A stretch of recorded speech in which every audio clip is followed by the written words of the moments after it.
Chapter 9. And he entered into a ship, and passed over, and came into his own city. And behold, they brought to him a man sick of the palsy, lying on a bed. And Jesus, seeing their faith, said unto the sick of the palsy, Son, be of good cheer, thy sins be forgiven thee. And behold, certain of the scribes said within themselves, This man blasphemeth. And Jesus, knowing their thoughts, said, Wherefore think ye evil in your hearts? For whether is easier to say, Thy sins be forgiven thee, or to say, Arise and walk? But that ye may know that the Son of Man hath power on earth to forgive sins, then saith he to the sick of the palsy, Arise, take up thy bed, and go unto thine house. And he arose and departed to his house. But when the multitude saw it, they marveled, and glorified God, which had given such power unto men. And as Jesus passed forth from thence, he saw a man named Mathew sitting at the receipt of custom. And he saith unto him, Follow me. And he arose and followed him. And it came to pass, as Jesus sat at meat in the house, behold, many publicans and sinners came and sat down with him and his disciples. And when the Pharisees saw it, they said unto his disciples, Why eateth your master with publicans and sinners? But when Jesus heard that, he said unto them, They that be whole need not a physician, but they that are sick. But go ye and learn what that meaneth, I will have mercy and not sacrifice. For I am not come to call the righteous, but sinners to repentance. Then came to him the disciples of John, saying, Why do we and the Pharisees fast oft, but thy disciples fast not? And Jesus said unto them, Can the children of the bridechamber mourn as long as the bridegroom is with them? But the days will come when the bridegroom shall be taken from them, and then shall they fast. No man putteth a piece of new cloth unto an old garment, or that which is put in to fill it up taketh from the garment, and the rent is made worse.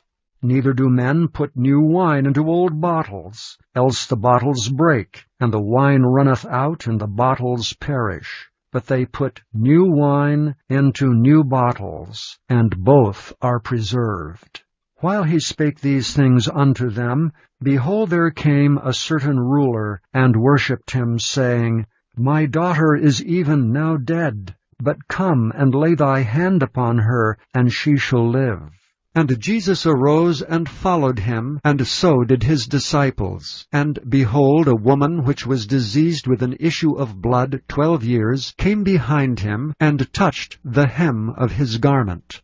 For she said within herself, If I may but touch his garment, I shall be whole. But Jesus turned him about, and when he saw her, he said, Daughter, be of good comfort, thy faith hath made thee whole. And the woman was made whole from that hour. And when Jesus came into the ruler's house, and saw the minstrels and the people making a noise, he said unto them, Give place, for the maid is not dead, but sleepeth. And they laughed him to scorn.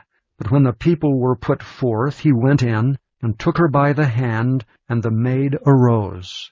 And the fame hereof went abroad into all that land. And when Jesus departed thence, 2 blind men followed him, crying and saying, Thou Son of David, have mercy on us. And when he was come into the house, the blind men came to him, and Jesus saith unto them, Believe ye that I am able to do this? And they said unto him, Yea, Lord.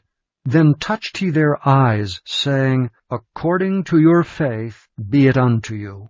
And their eyes were opened, and Jesus straitly charged them, saying, See that no man know it. But they, when they were departed, spread abroad his fame in all that country. As they went out, behold, they brought to him a dumb man possessed with a devil. And when the devil was cast out, the dumb spake. And the multitudes marveled, saying, It was never so seen in Israel. But the Pharisees said, He casteth out devils through the prince of the devils. And Jesus went about all the cities and villages, teaching in their synagogues, preaching the gospel of the kingdom, and healing every sickness and every disease among the people. But when he saw the multitudes, he was moved with compassion on them, because they fainted and were scattered abroad as sheep having no shepherd. Then saith he unto his disciples, The harvest truly is plenteous, but the laborers are few. Pray ye therefore the Lord of the harvest, that he will send forth laborers into his harvest.